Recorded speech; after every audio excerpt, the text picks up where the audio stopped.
So, discussion 3 on surveillance, power, and control. So yeah, this part I'm just read off the thing. Discussion president. Visual images can reinforce power structure, stereotypes, or marginalization. Start a thread in which you provide an example of an institution or platform that uses visual surveillance to attempt to control a population. Explain how an institution accomplishes this. I This is kind of, it's not exactly cheating. I feel like it is, but I'm gonna do it anyway. I'm assuming after the lecture, we're all familiar with Foucault's idea of the panopticon and stuff like that. Which like everyone's like, oh, it's very 1984 and stuff like that. So yeah, you never know if you're being watched, so you're behaving all the time. So the example I wanted to use is one that I learned about in a class I took last year called Globalization and Gender, and I think it was from a reading called I think it was called Disposable Women, which is all about how I think it focused on like it was viewing it was like interviewing women in like any of the languages, any of the terms used for the countries I'm about to refer to are just kind of weird and outdated. Like LDC is your third world country. It's just like neither of them are great. Um, but that's what I'm referring to. It was mostly women in Mexico and China, but they had better access to the women in Mexico. Because the women workers in China kind of were like regulated and stuff like that. But basically, they're interviewing these women workers in these factories. These like essentially like these like factories that made I think they were making like TVs or something like that. There's a couple readings we done in this section where some of them were doing like GPS, like building GPS systems. No, that one was like solely in China. They were building GPS systems. So this was the China Mexico one. So yeah, they were working on TVs and stuff.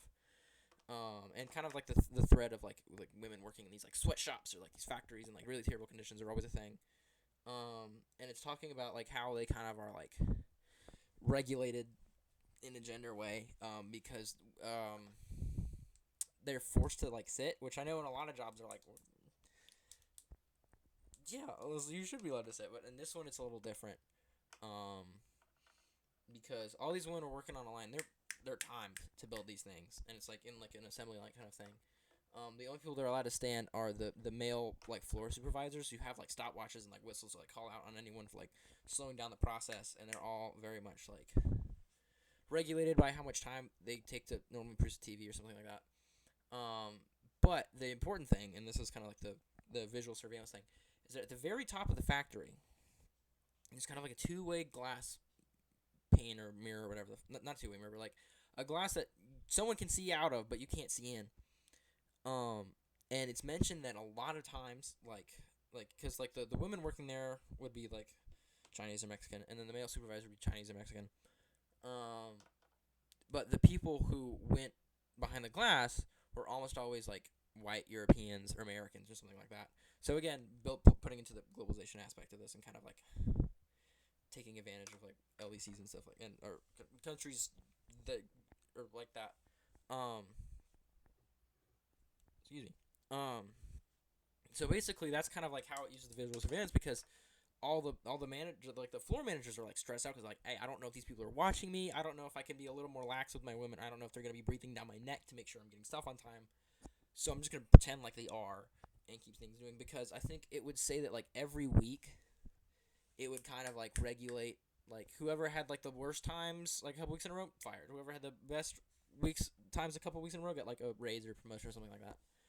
Um, so they're very much under this pressure to work and even the women are kind of like the women more have like a visual kind of like they can see someone's watching them, but they can't really like turn their head to look because like in the document it very much describes how it's so down to the second like their body movements. It's like, oh, it should take you 2 seconds to turn your wrist to do this thing and like 2 seconds to do this. It like they can't move their body in any specific way. It's like so regiment.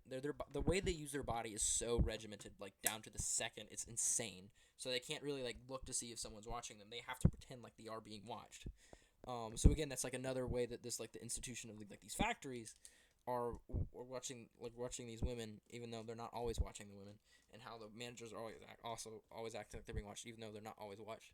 And I do remember reading about this. And it very much reminded me Like this was definitely like a real world example of like in the I know everyone's tired of all like the multiverse shows of like too much Marvel stuff, too much Star Wars stuff, too much DC stuff. Um, but in the show Andor, which is the best Star Wars media to date, and like the Rotten Tomatoes scores reveal that it's like Empire Strikes Back, that's a 92. Andor, that's a 97. Which they're subjective. You shouldn't always super go by them. But it's really great anti-fascist art. But there's like a whole sequence where they're in a prison. And it's like a labor prison. And they're building these things that kind of like they hold together. I think solar panels that eventually will go on the Death Star and stuff like that. But then these prisoners are like they're very much like have to do it quick. They have to do it on time. And there's always guards walking around watching them. They can't really see. So like their floor manager, who's also like a prisoner with them, who like he's been there longer, so he's like more in charge. But if they get punished, so does he. You know. So he's kind of like we got to keep this moving. People who do it in the quickest get their food has flavor in it. Because otherwise they're just getting clop. Excuse me. All right. And if they don't, they get zapped because it's like they're walking on these electrified floors, and they're barefoot. They're not allowed to have shoes. The floors will shock you, and you can die from standing on the floor, and some people do die from doing it. But yeah, it just reminded me of kind of like them always being watched and being timed and having all their body stuff just like even just like a high up window that you can't really see in. People can definitely see out. You never know who or what is watching, so you have to perform like you are.